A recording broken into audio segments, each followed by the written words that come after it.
আসসালামু আলাইকুম। তো আপনাদের মাঝে কিছু কথা এমনিতেই আমি বলতে চাইতাছি, মনে করেন কি যে যেটা আমি নিজে নিজে বুঝতে পারছি জিনিসটা। তো সেই জিনিসটাই আপনাদেরকে আমি বলতে চাইতাছি। তো কথাগুলা হইতাছে কি যে মানুষের জীবনে সবচাইতে বড় জিনিস কি? মানুষের জীবনে সবচাইতে বড় জিনিস হয়েছে মানসিক শান্তি। আপনার অনেক টাকা আছে, অনেক পয়সা আছে, কিন্তু আপনার মানসিক শান্তি নাই। সেইখানে আপনার ওই টাকা পয়সায় কিন্তু আপনি শান্তি পাবেন না। তো মানুষের জীবনে সবচাইতে বড় হয়েছে মানসিক শান্তি। এটা সব মানুষের প্রয়োজন। আর এই মানসিক শান্তি আসলে আপনাদেরকে কিভাবে বোঝাবো আমি বুঝতেছি না। মানসিক শান্তি পাইতে হইলে আপনাদের যে অতীত জীবনে যা আছে এগুলো আপনাদের অবশ্যই ভুলে থাকতে হবে।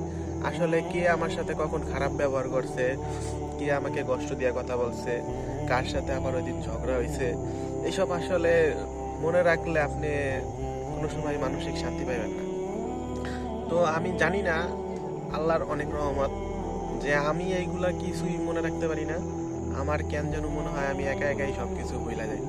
তো এইখানে আল্লাহর কাছে লাখ লাখ শুকুর যে আল্লাহ আমাকে এইগুলা সব ভুলায় রাখে। তো এই জন্য আমি মনে করি যে আমি একটু মানসিক শান্তিতে আছি, যেটা আল্লাহর কাছে লাখ লাখ শুকুর যে এতটুকু শান্তি আল্লাহ আমাকে দিছে। তো সবাইরই মনে করেন কি যে যদি মানসিক শান্তি লাগে তাহলে আপনার পিছনে যা হয়েছে এইগুলা নিয়ে আপনার চিন্তা করে কোনো লাভ নাই ভাই। আপনি ওইগুলা চিন্তা করে আরো খামাখা আপনার সামনে যে সুখ শান্তি আছে এগুলা সব নষ্ট করতেছেন।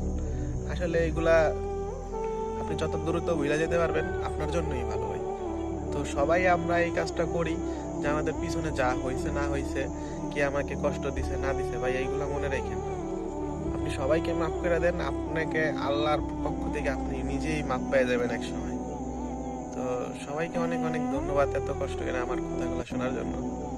তো সবাই ভালো থাকবেন, আল্লাহ হাফেজ।